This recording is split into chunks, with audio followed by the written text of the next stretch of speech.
Hi friends, आज मैं आपको डॉक्टर परी की एक कहानी बताने वाली हूँ। तो चलिए देखते हैं। लेकिन उससे पहले अगर आपने हमारे चैनल को सब्सक्राइब नहीं किया तो प्लीज़ सब्सक्राइब कर दीजिए और हाँ, बेल आइकन को ऑन कर दीजिए।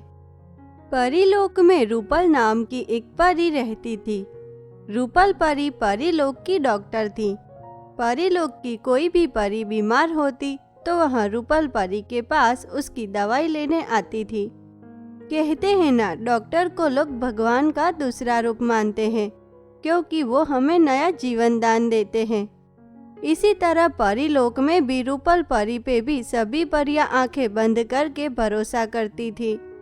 लेकिन वहीं रूपल परी तो परियों के इन भरोसे का ही गलत फायदा उठाती थी और बीमार परियों को किसी न किसी बहाने लूट के अपनी जेब भरती थी।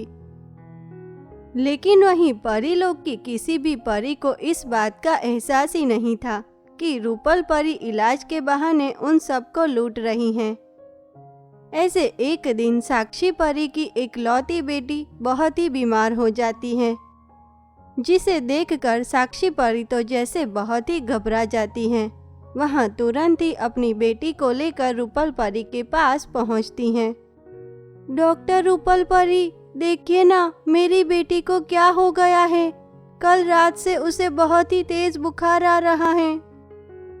वो ना तो कुछ बोल रही हैं, ना तो कुछ खा रही हैं। रूपल परी, प्लीज आप मेरी बेटी को ठीक कर दीजिए ना, मैं आपसे विनती करती हूँ। साक्षी परी, आप परेशान मत होइए, मैं अभी आपकी बेटी को इमरजेंसी रूम में ले जाकर चेक करती हूँ। आप तब तक यहीं पे रुकिए। इतना बोलकर रूपल परी साक्षी परी की बेटी को इमरजेंसी रूम में ले जाती हैं और उसका चेकअप करती हैं। अरे, इसको तो मामूली सा वायरल इन्फेक्शन हुआ है और कुछ नहीं। क्यों ना मैं बाहर जाकर साक्षी परी को कोई गंभीर समस्या ही बताऊं। वैसे भी उसे तो कुछ भी पता नहीं चलेगा कि आखिर उसकी बेटी को हुआ क्या है। वो तो जैसा मैं कहूँगी उसी बात को सच मानेगी। चलो, अब बाहर जाकर साक्षी परी को लूटती हूँ। उसके बाद रूपल परी तुरंत ही थोड़ा परेशान और चिंतित सा चेहरा लेकर साक्षी परी के पास जाती है और वहाँ साक्षी परी को झूठ बोलती है। साक्षी परी, आपकी बेटी तो परियों की गंभीर बीमारी से पीड़ित है। अगर समयसर उसका इलाज नहीं हुआ तो उसे बचाना नामुमकिन है। साक्षी परी, नहीं नहीं रूपल परी, आप ऐसा मत बोलिए। मैं अपनी बेटी को कुछ भी नहीं होने दे सकती। आप अभी उसका इलाज शुरू कर दीजिए।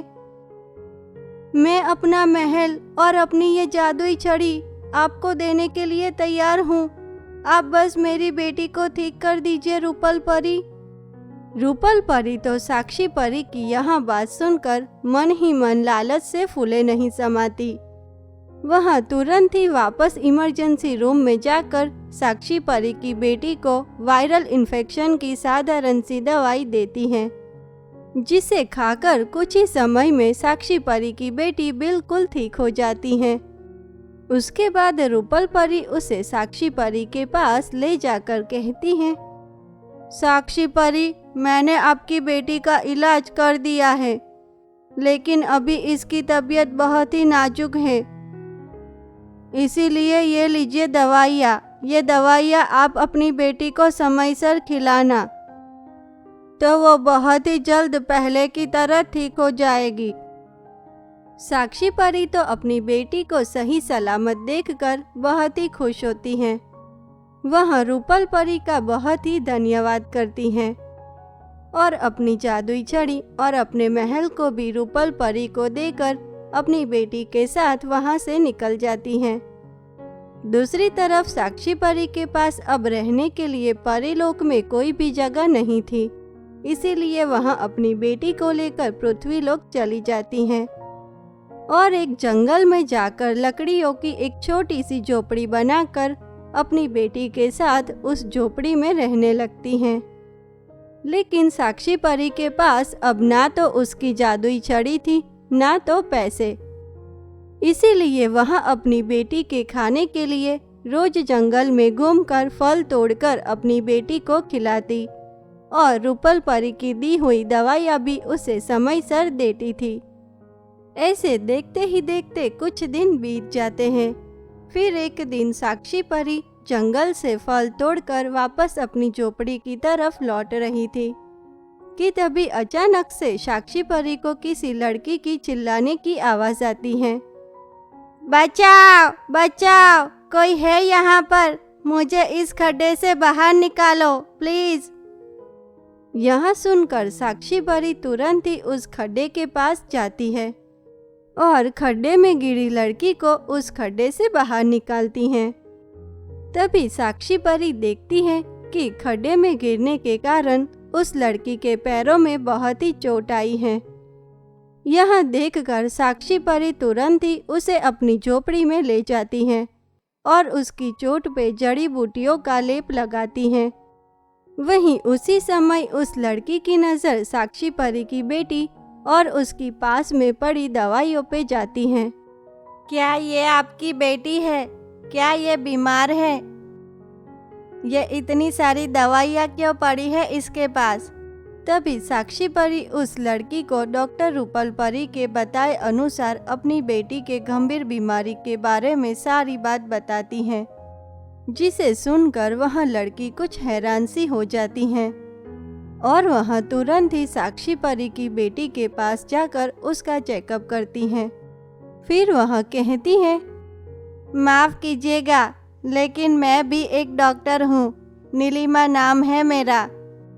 इसीलिए मैं आपको बताना चाहती हूँ कि आपकी बेटी तो बिल्कुल ठीक है, उसे कोई भी गंभीर बीमारी नहीं हुई और ये दवाइयाँ भी कोई गंभीर बीमारी की दवाइयाँ नहीं, बल्कि साधारण सी वायरल इन्फेक्शन की दवाइयाँ हैं। साक्षी परी, लगता है आपके परीलोक में जो डॉक्टर है उसने आपसे झूठ बोलकर आपसे आपका सब कुछ लूट लिया है। लेकिन आप फिक्र मत कीजिए, अब मैं आपकी मदद करूंगी और आपको आपकी जादुई छड़ी और आपका महल वापस ज़रूर दिलवाऊंगी और उस रूपल परी को उसकी गलती की सज़ा भी ज़रूर दिलवाऊंगी। ये मेरा वादा है आपसे। उसके बाद कुछ ही समय में नीलिमा डॉक्टर पुलिस के साथ साक्षी परी को लेकर परीलोक रूपल परी के पास पहुंचती हैं। वहीं रूपल परी तो अपने सामने पुलिस को देखकर बहुत ही घबरा जाती है। तभी नीलिमा डॉक्टर उससे कहती हैं, रूपल परी, आप तो एक डॉक्टर हो ना, आपका फर्ज है इन परियों की जान बचाना और उन्हें नया जीवन दान देना, ना कि झूठ बोलकर उन्हें लूटना। रूपल परी, आप तो डॉक्टर के नाम पे कलंक हो, कलंक। इसीलिए अब आपको आपकी गलती की सज़ा तो ज़रूर मिलेगी। इतना कहकर नीलिमा डॉक्टर रूपल परी को पुलिस के हवाले कर देती हैं।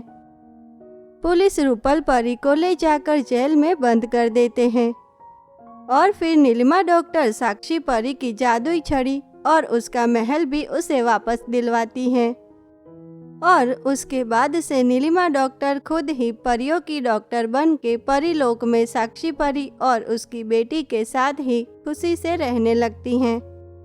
तो दोस्तों, अगर आपको डॉक्टर परी की हमारी ये कहानी पसंद आई हो तो हमें कमेंट करके ज़रूर बताना।